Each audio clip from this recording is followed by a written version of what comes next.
Le docteur Benjamin Simon procède à la séance d'hypnose. Son patient, Barney Hill, consulte depuis quelque temps avec sa femme Betty, car le couple vit des difficultés sans arriver à mettre le doigt sur le problème. Chacun est donc hypnotisé individuellement.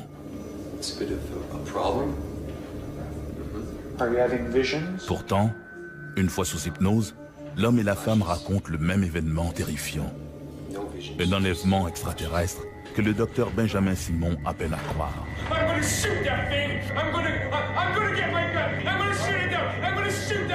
Ces séances de transe hypnotique, imposées à Barney et Betty Hill, donneront naissance au premier cas d'enlèvement et bouleversera le monde de l'ufologie. L'affaire Betty et Barney Hill débute dans la soirée du 19 septembre 1961. On est en présence ici d'un couple interracial. Elle est blanche, lui est noir, ce qui est relativement rare au tout début des années 1960 quand on sait la ségrégation qui sévissait alors aux États-Unis. À la suite d'un séjour aux chutes du Niagara, Betty et Barney Hill quittent Montréal afin de regagner leur domicile de Portsmouth au New Hampshire. Le 19 septembre 1961, mon mari Barney et moi-même étions à Montréal. Nous avons écouté un bulletin météo qui annonçait qu'un ouragan remontait la côte Est et frapperait probablement notre ville de Portsmouth. Alors nous avons décidé de retourner à Portsmouth afin d'arriver avant l'ouragan. Barney Hill et sa femme Betty s'engagent donc sur la route nationale 3 qui mène au cœur du parc national des Montagnes Blanches. C'était après la saison touristique et nous savions que les montagnes seraient désertes, qu'il n'y aurait pas de service. Alors, nous avons passé la frontière et nous avons fait un arrêt à Colebrook pour faire le plein et manger un morceau.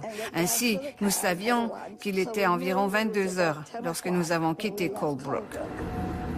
Au moment de quitter le restaurant, Barney estime qu'il devrait arriver chez eux entre 3 heures et 4 heures du matin. Étant bien reposé, il se sent d'attaque pour faire le trajet sans arrêt jusqu'à destination. La nuit était claire, le ciel dégagé, la lune brillait et allait être pleine quelques jours plus tard. Nous conduisions à travers les montagnes lorsque j'ai aperçu une nouvelle étoile dans le ciel. Et pendant que je la regardais, elle devenait plus grosse et plus brillante. Et la première chose à laquelle j'ai pensé, c'était que c'était une comète sur le point de frapper la Terre. Alors nous avons arrêté l'auto afin de mieux regarder. Un peu au sud d'Indian Head, Barney Hill décide de descendre de sa voiture et, armé d'une paire de jumelles, il s'avance à travers champs pour mieux détailler cet objet qui se trouve à ce moment-là à la hauteur de la cime des arbres. C'est passé devant nous, puis ça a changé de direction. Et c'est passé devant la Lune. Et nous avons aperçu des lumières multicolores qui l'entouraient. Puis ça a tourné et commencé à se diriger vers nous. Alors nous avons repris la route vers le sud et nous avons roulé environ 30 000. Nous n'avions aucune idée où se trouvait cet engin. Il voit une espèce d'engin formé de 2 crêpes, l'une sur l'autre, avec des hublots carrés. Et au moment où il observe, il voit des ailes delta qui se déploient derrière l'objet. Derrière ces fenêtres carrées, il observe une sorte d'équipage, une dizaine de créatures dont l'une semble le regarder avec énormément d'intensité. J'ai baissé la vitre et j'ai agité la main en disant « Hi ». Et environ un demi-mille plus au sud, ils ont survolé l'autoroute et se sont arrêtés. Mon mari avait fait la Seconde Guerre mondiale, alors il est sorti pour identifier l'appareil. Avant leur rencontre avec un ovni, Barney était un sceptique avoué. Il a dit que si quelqu'un lui avait dit que les ovnis existent, jamais il ne l'aurait cru. Betty, quant à elle, était un peu plus ouverte. Même si elle n'avait jamais lu un ouvrage sur le sujet, elle croyait qu'il était possible qu'ils existent. Il a pris les jumelles et s'est dirigé vers eux. En levant les yeux, il a aperçu un groupe d'hommes derrière une fenêtre qui le regardait. Consciemment, il s'est rappelé qu'il portait des uniformes noirs lustrés. Et toujours consciemment, il se souvenait qu'il y avait quelque chose à leur propos qui n'était pas humain. Et à ce moment, une sorte de structure en forme de nageoire s'est ouverte de chaque côté de l'appareil, avec une lumière rouge au bout des nageoires, et l'appareil s'est mis à descendre. Barney a eu l'impression qu'ils allaient tenter de le capturer. Pris de panique, il retourne à la voiture et redémarre à toute vitesse. C'est à cet instant qu'ils entendent une série de bip bip bip, un son semblable à un signal électrique, décrira plus tard Betty. Le couple glisse alors dans un état de léthargie. Ils ont l'impression de quitter la Nationale 3 et de s'engager sur la route 175, une voie secondaire qui serpente à travers les montagnes. Tout est flou et les images semblent déformées et imprécises. Quelques minutes plus tard, le couple a l'impression de ressortir de cette léthargie. Du moins, ils ont l'impression que quelques minutes seulement s'est écoulé. Mais en regardant sur le bas-côté de la route, ils voient un panneau routier indiquant Concorde 17 miles. Ce qui signifie qu'il y a une cinquantaine de kilomètres le long de la Nationale 3 dont le couple ne garde aucun souvenir. Lorsqu'ils arrivent chez eux, Betty et Barney Hill constatent qu'il est un peu plus de 5 heures, ce qui signifie qu'ils arrivent 2 heures plus tard que prévu. Il y avait également des preuves physiques que quelque chose s'était passé, mais ils étaient incapables de les expliquer en termes clairs. La robe de Betty était impeccable lorsqu'elle l'avait mise le matin du 19 septembre 1961. Mais lorsqu'elle l'a retirée au matin du 20 septembre 1961, elle était déchirée à 3 endroits. Et Betty était incapable d'expliquer pourquoi. Le dessus des chaussures de Barney était si râpé que, après cet événement, il ne les a plus mises que pour faire des travaux de jardinage. C'était un homme très méticuleux en matière de tenue vestimentaire. Leur montre avait cessé de tourner et n'allait plus jamais fonctionner. La courroie des jumelles que Barney portait autour du cou et qu'il avait utilisée lors de cette rencontre était brisée, une courroie de cuir. Et il y avait des taches brillantes sur le coffre de la voiture, des taches qui n'étaient pas là la veille. Au début, nous nous sommes rappelés avoir vu l'homme sur la route, mais nous ne pouvions pas aller plus loin.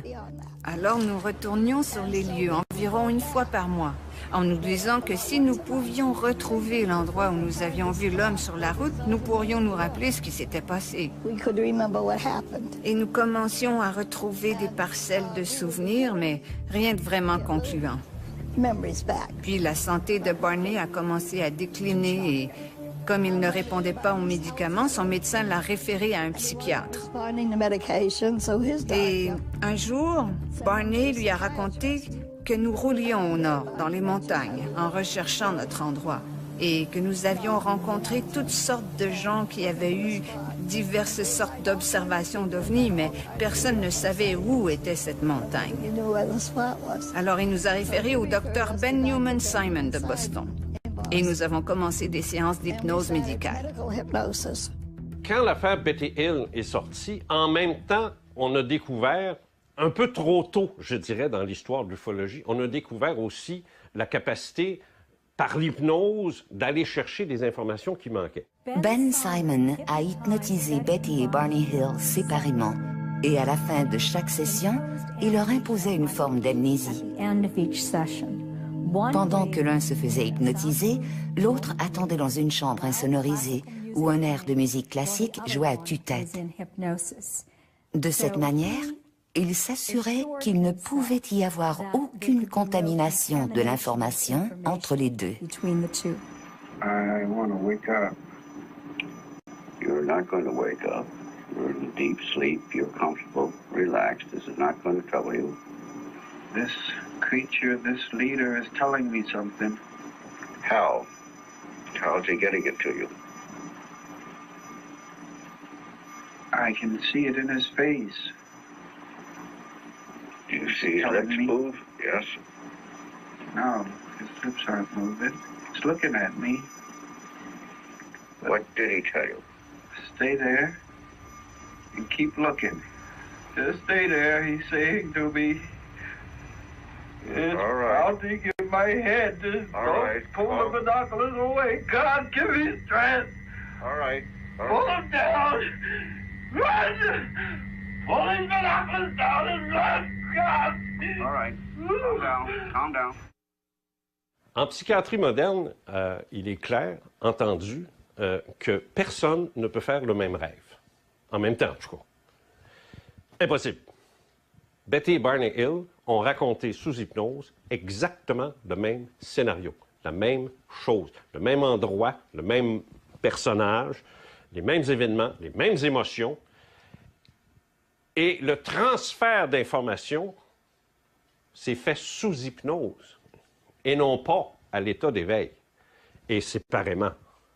Alors, il est très clair, c'est un des plus beaux cas, c'est sûr, il est très clair qu'ils ont vraiment vécu quelque chose.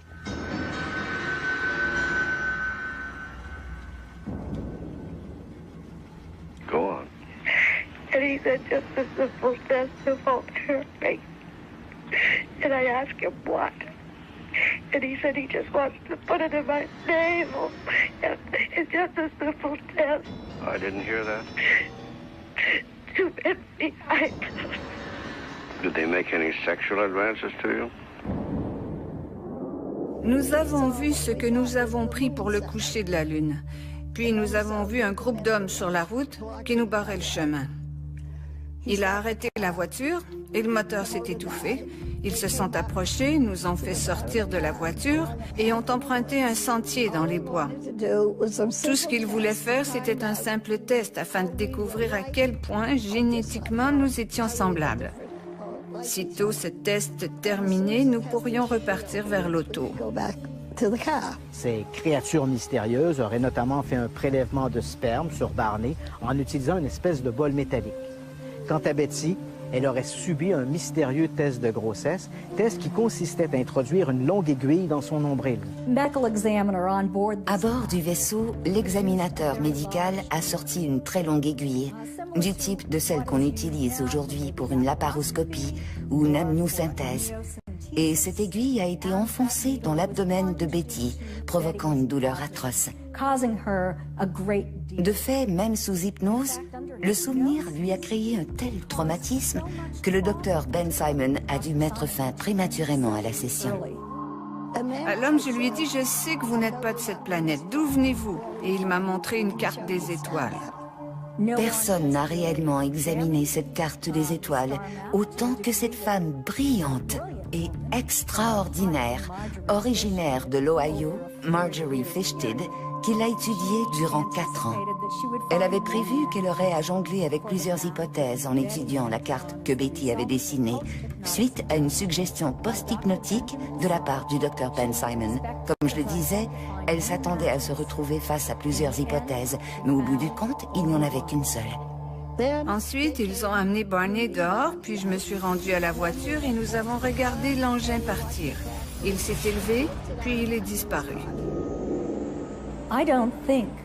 Lorsqu'on observe réellement les preuves, je ne crois pas qu'on puisse dire que Betty et Barney n'ont pas été enlevés. Il y a simplement trop de preuves qu'ils l'ont été. Il nous avait dit qu'il allait nous faire tout oublier. Je lui ai répondu, vous n'y arriverez pas avec moi. D'une manière ou d'une autre, je vais me rappeler. Et je l'ai fait. Mais si ça avait pu arriver dans les années 70, je pense que ça aurait grandement aidé l'ufologie. Là, ça s'est perdu. Parce qu'après Hills, on n'a plus entendu parler de rien. Chaque année, on enregistre des dizaines de récits d'observations d'OVNI impossibles à associer à un phénomène météo connu ou à un nouveau prototype militaire. Ces témoignages défient toute explication rationnelle. Pour ces témoins, la question est maintenant de savoir combien de mondes lointains ont déjà pris contact avec nous. Si nous avons déjà été visités, nous l'avons été par qui?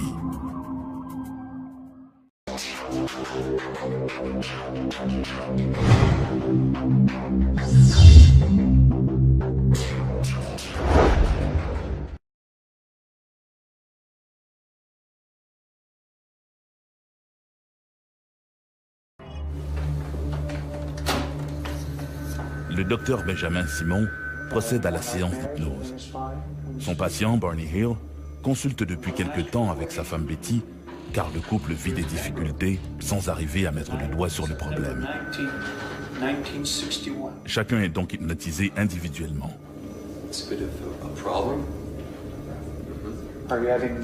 Pourtant, une fois sous hypnose, l'homme et la femme racontent le même événement terrifiant. Un enlèvement extraterrestre que le docteur Benjamin Simon appelle à croire.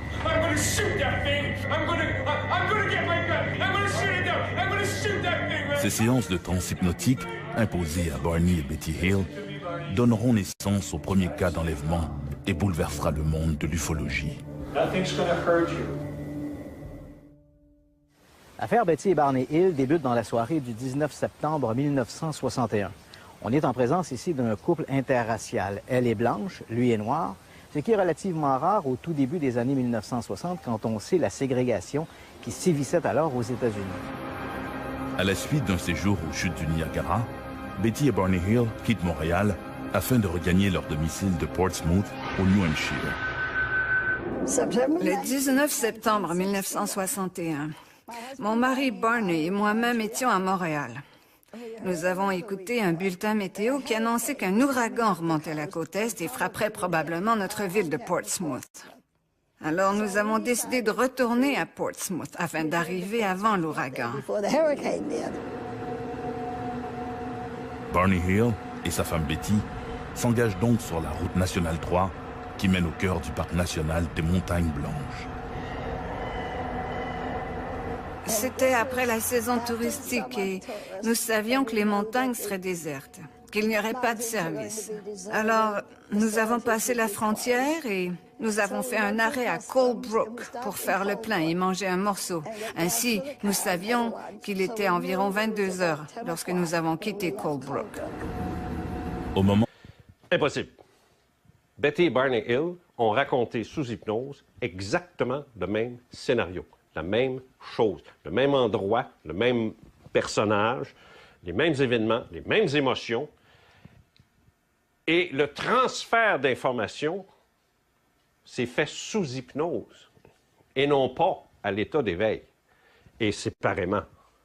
Alors, il est très clair, c'est un des plus beaux cas, c'est sûr, il est très clair qu'ils ont vraiment vécu quelque chose.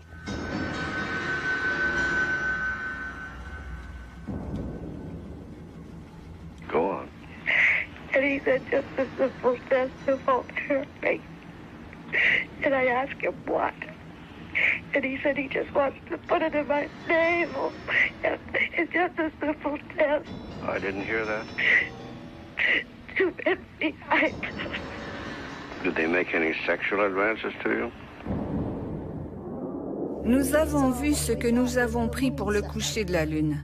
Puis nous avons vu un groupe d'hommes sur la route qui nous barrait le chemin. Il a arrêté la voiture et le moteur s'est étouffé. Ils se sont approchés, nous ont fait sortir de la voiture et ont emprunté un sentier dans les bois. Tout ce qu'ils voulaient faire, c'était un simple test afin de découvrir à quel point génétiquement nous étions semblables. Sitôt ce test terminé, nous pourrions repartir vers l'auto. Ces créatures mystérieuses auraient notamment fait un prélèvement de sperme sur Barney en utilisant une espèce de bol métallique.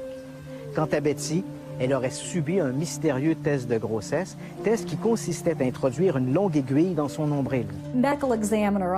À bord du vaisseau, l'examinateur médical a sorti une très longue aiguille, du type de celle qu'on utilise aujourd'hui pour une laparoscopie ou une amniosynthèse.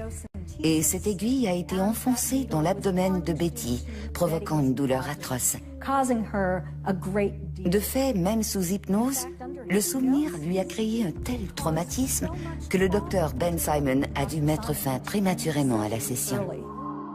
À l'homme, je lui ai dit, je sais que vous n'êtes pas de cette planète, d'où venez-vous? Et il m'a montré une carte des étoiles. Personne n'a réellement examiné cette carte des étoiles autant que cette femme brillante et extra... Et nous commencions à retrouver des parcelles de souvenirs, mais rien de vraiment concluant. Puis la santé de Barney a commencé à décliner et, comme il ne répondait pas aux médicaments, son médecin l'a référé à un psychiatre. Et un jour, Barney lui a raconté que nous roulions au nord, dans les montagnes, en recherchant notre endroit, et que nous avions rencontré toutes sortes de gens qui avaient eu diverses sortes d'observations d'ovnis, mais personne ne savait où était cette montagne. Alors il nous a référés au docteur Ben Newman Simon de Boston. Et nous avons commencé des séances d'hypnose médicale. Quand l'affaire Betty Hill est sortie, en même temps, on a découvert, un peu trop tôt, je dirais, dans l'histoire de l'ufologie, on a découvert aussi la capacité, par l'hypnose, d'aller chercher des informations qui manquaient. Ben Simon a hypnotisé Betty et Barney Hill séparément. Et à la fin de chaque session, il leur imposait une forme d'amnésie. Pendant que l'un se faisait hypnotiser, l'autre attendait dans une chambre insonorisée où un air de musique classique jouait à tue-tête. De cette manière, il s'assurait qu'il ne pouvait y avoir aucune contamination de l'information entre les deux. I want to wake up. You're not going to wake up. You're in deep sleep. You're comfortable, relaxed. This is not going to trouble you. This creature, this leader is telling me something. How? How's he getting it to you? I can see it in his face. Do you see his lips move? Yes. No, his lips aren't moving. He's looking at me. What did he tell you? Stay there and keep looking. Just stay there, he's saying to me. It's pounding in my head. Just don't pull the binoculars away. God, give me strength. All right. Pull them down. Run! Pull these binoculars down and run! God! All right. Calm down. Calm down. En psychiatrie moderne, il est clair, entendu, que personne ne peut faire le même rêve. En même temps, je crois. Et toujours consciemment, il se souvenait qu'il y avait quelque chose à leurs propos qui n'était pas humain. Et à ce moment, une sorte de structure en forme de nageoire s'est ouverte de chaque côté de l'appareil, avec une lumière rouge au bout des nageoires, et l'appareil s'est mis à descendre. Barney a eu l'impression qu'ils allaient tenter de le capturer. Pris de panique, il retourne à la voiture et redémarre à toute vitesse. C'est à cet instant qu'ils entendent une série de bip bip bip, un son semblable à un signal électrique, décrira plus tard Betty. Le couple glisse alors dans un état de léthargie. Ils ont l'impression de quitter la Nationale 3 et de s'engager sur la route 175, une voie secondaire qui serpente à travers les montagnes. Tout est flou et les images semblent déformées et imprécises. Quelques minutes plus tard, le couple a l'impression de ressortir de cette léthargie. Du moins, ils ont l'impression que quelques minutes seulement s'est écoulé. Mais en regardant sur le bas-côté de la route, ils voient un panneau routier indiquant Concorde 17 miles. Ce qui signifie qu'il y a une cinquantaine de kilomètres le long de la Nationale 3 dont le couple ne garde aucun souvenir.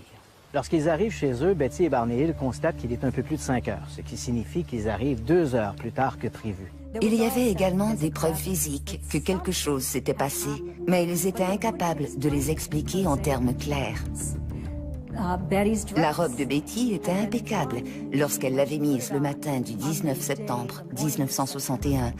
Mais lorsqu'elle l'a retirée au matin du 20 septembre 1961, elle était déchirée à 3 endroits. Et Betty était incapable d'expliquer pourquoi. Le dessus des chaussures de Barney était si râpé que, après cet événement, il ne les a plus mises que pour faire des travaux de jardinage. C'était un homme très méticuleux en matière de tenue vestimentaire. Leur montre avait cessé de tourner et n'allait plus jamais fonctionner. La courroie des jumelles que Barney portait autour du cou et qu'il avait utilisée lors de cette rencontre était brisée, une courroie de cuir. Et il y avait des taches brillantes sur le coffre de la voiture, des taches qui n'étaient pas là la veille. Au début, nous nous sommes rappelés avoir vu l'homme sur la route, mais nous ne pouvions pas aller plus loin. Alors nous retournions sur les lieux environ une fois par mois, en nous disant que si nous pouvions retrouver l'endroit où nous avions vu l'homme sur la route, nous pourrions nous rappeler ce qui s'était passé. Avant de quitter le restaurant, Barney estime qu'il devrait arriver chez eux entre 3h et 4h du matin. Étant bien reposé, il se sent d'attaque pour faire le trajet sans arrêt jusqu'à destination. La nuit était claire, le ciel dégagé, la lune brillait et allait être pleine quelques jours plus tard. Nous conduisions à travers les montagnes lorsque j'ai aperçu une nouvelle étoile dans le ciel. Et pendant que je la regardais, elle devenait plus grosse et plus brillante.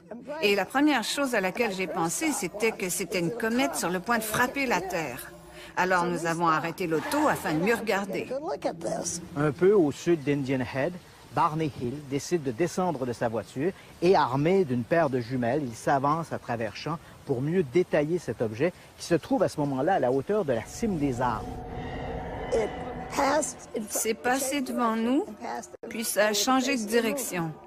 Et c'est passé devant la Lune. Et nous avons aperçu les lumières multicolores qui l'entouraient. Puis ça a tourné et commencé à se diriger vers nous. Alors nous avons repris la route vers le sud et nous avons roulé environ 30 000. Nous n'avions aucune idée où se trouvait cet engin. Il voit une espèce d'engin formé de deux crêpes, l'une sur l'autre, avec des hublots carrés. Et au moment où il observe, il voit des ailes delta qui se déploient derrière l'objet. Derrière ces fenêtres carrées, il observe une sorte d'équipage, une dizaine de créatures dont l'une semble le regarder avec énormément d'intensité. J'ai baissé la vitre et j'ai agité la main en disant « Hi ». Et environ un demi-mille plus au sud, ils ont survolé l'autoroute et se sont arrêtés. Mon mari avait fait la Seconde Guerre mondiale, alors il est sorti pour identifier l'appareil. Avant leur rencontre avec un ovni, Barney était un sceptique avoué. Il a dit que si quelqu'un lui avait dit que les ovnis existent, jamais il ne l'aurait cru. Betty, quant à elle, était un peu plus ouverte. Même si elle n'avait jamais lu un ouvrage sur le sujet, elle croyait qu'il était possible qu'ils existent. Il a pris les jumelles et s'est dirigé vers eux. En levant les yeux, il a aperçu un groupe d'hommes derrière une fenêtre qui le regardait.